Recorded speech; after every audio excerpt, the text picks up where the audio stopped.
네, 오늘 송코씨가 여러분들께 해외 여행자 보험에 대한 얘기를 한번 할까 합니다. 아직 해외도 못 나가는데 갑자기 웬 해외 여행자 보험이냐고요? 코로나 백신도 조금씩 나오고 있고 많은 분들이 이제 백신을 맞고 있기 때문에 조만간 이제 해외 여행이 풀릴 것 같은 예감이 그렇게 들어요. 이런 기대감을 안고 여러분들께 송코씨가 예전에 겪었던 해외 여행자 보험에 대해서 한번 얘기를 해보도록 하겠습니다. 사실 해외여행자 보험 굉장히 돈 아까운 상품이에요. 송코씨가 예전에 결혼하기 전엔 사실 해외여행 갈 때 절대 해외여행자 보험 같은 거 가입하는 일이 거의 없었거든요. 근데 결혼을 하고 아기가 생긴 다음에 가족들하고 같이 해외여행을 가려고 하다 보니까 해외여행자 보험을 가입을 해야겠다라는 생각이 들더라고요. 특히나 이제 작년에 송코씨가 미국을 다녔는데 미국에 여행을 가기 직전에 아이가 감기에 걸려가지고 조금 고생을 했어요. 이 상태에서 미국에 해외여행도 처음 가는데 해외에 나갔다가 괜히 거기서 아프면 정말 고생하겠다라는 생각이 들어서 저희 내무부 장관님께서 꼭 여행자 보험을 가입을 하자라고 저를 설득을 해서 여행자 보험을 가입을 했습니다. 인터넷을 뒤지고 뒤져서 정말 저렴한 곳 이렇게 찾다 보니까 여행자 보험 상품 모아서 비교해주는 사이트가 있더라고요. 바로 투어모즈라는 사이트인데 여러분들께 이 투어모즈 사이트에 대해서 한번 소개를 해드려보도록 하겠습니다. 투어모즈라는 곳은 일단 여행자 보험 상품들을 모아서 판매하는 일종의 브로커 서비스 같은 이런 사이트라고 볼 수 있는데요. 취급하는 보험사가 세 군데가 있어요. 네, 삼성생명과 캐롯손해보험 그리고 메리츠보험. 네, 송코지가 여행할 때는 사실 캐롯손해보험 대신에 한화손해보험이 있었는데 한화손해보험은 이제 취급하지 않는 것 같고요. 그래서 삼성생명, 캐롯손보, 메리츠화재 이렇게 세 군데인데 송코지가 홈페이지에 들어가서 비교를 해봤습니다. 들어가 보면 상품이 각각 보험사별로 세 가지 단계가 있어요. 기본형, 표준형, 그리고 고급형 이렇게 있는데 일단 당연한 얘기겠지만 가격은 기본형이 가장 싸고 고급형이 가장 비쌉니다. 그리고 보험사별로 좀 살펴보면 가장 저렴한 보험사는 캐롯손해보험 그리고 가장 비싼 보험사는 메리츠화재인 것 같아요. 사실 서비스에 있어서 큰 차이가 있느냐? 그거는 사실 큰 차이는 없어요. 예를 들어서 사망사고 발생 시에 보상해주는 금액이 기본형 같은 경우에 무조건 1억, 표준형은 2억, 그리고 고급형은 최대 3억. 네, 삼성생명 같은 경우는 2억만 고급형에서도 지원을 해주기는 하지만 네, 이 정도의 차이가 있고 휴대폰 분실이나 그리고 해외에서 진료를 받았을 때 진료비가 최대 얼마까지 지원이 되냐에 따라서 보험 등급이 나누어집니다. 송코지가 비교를 해봤을 때는 캐롯손해보험이 가장 저렴하다라고 말씀을 드렸는데 캐롯손해보험 표준형 같은 경우에 사망사고 발생 시에 2억 보상을 해주고요. 그리고 해외 의료비 지원 같은 경우에 최대 2천만 원까지 해외 의료비를 지원을 해주고 있습니다.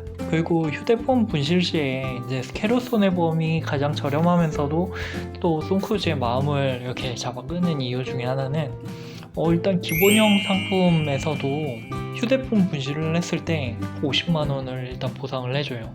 송크루즈 같이 좀 칠칠맞고 해외에 나가서 여기저기 가서 물건을 잃어버리거나 놓고 오시는 분들은 캐롯손해보험 추천을 드리고요.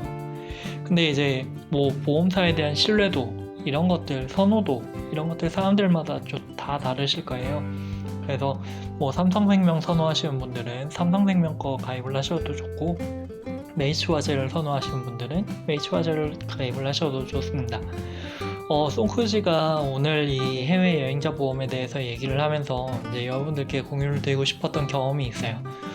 송크루즈가 예전에 이제 혼자 해외 출장이나 여행을 다닐 때는 사실 아파본 적이 없었기 때문에 해외 여행자 보험의 필요성을 크게 느끼지 못했어요. 근데 작년에 이제 딸아이를 데리고 미국 여행을 처음 갔는데 딸아이가 이제 5살 때입니다.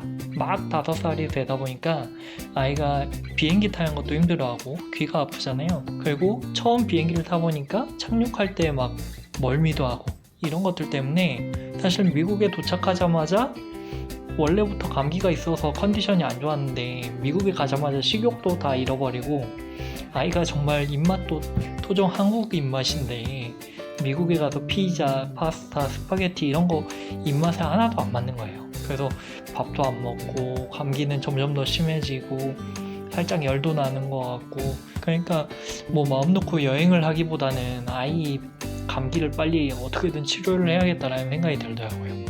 그래서 거기서 이제 한국인 선생님이 있는 병원을 알아봐서 갔죠. 한 30분씩 이렇게 통화를 기다려가지고 ARS 통화 정말 길게 해서 이렇게 예약을 해서 딱 갔는데 선생님이 꼴랑 진료를 10분 봐주셨어요. 특별히 뭔가 검사를 하거나 한 건 아니고 그냥 아이 상태 체크하고 열 재고 뭐 한국에서 처방을 받았다라고 하니까 그 약 계속 먹으면 될 것 같다라고 하면서 처방도 따로 안 해주셨어요.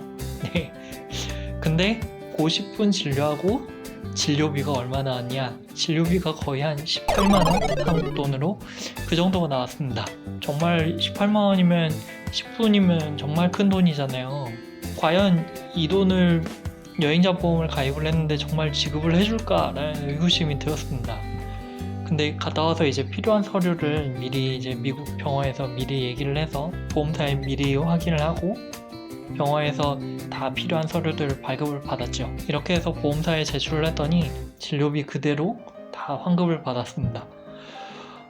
정말 1인당 기본형 상품으로 가입을 했거든요. 기본형 상품 같은 경우에 1인당 보험료가 10,000원도 안 돼요. 저희 가족 3명 다 가입을 하기는 했지만 저희 딸아이 앞으로 이제 10,000원도 안 되는 돈에 여행자 보험 상품을 가입을 했는데 18만원이 넘는 돈을 돌려받았잖아요.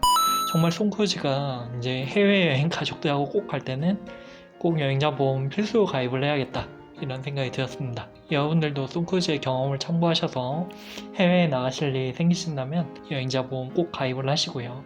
뭐 내가 아파야지, 내가 아파서 해외 가서 병원 가서 돈 엄청 많이 쓰고 이 돈 다 돌려받아야지 이렇게 생각하고 해외여행 가는 사람이 어디 있겠습니까? 사람의 일이라는 건 정말 모르는 거잖아요. 보험이라는 것들이 원래 그런 상품이기도 하고 정말 일어날 수도 있는 일에 대비하기 위한 상품이니까 여러분들께서도 고려를 하고 계시다면 송크루즈가 이 사이트 여러분들께 추천드리도록 하겠습니다.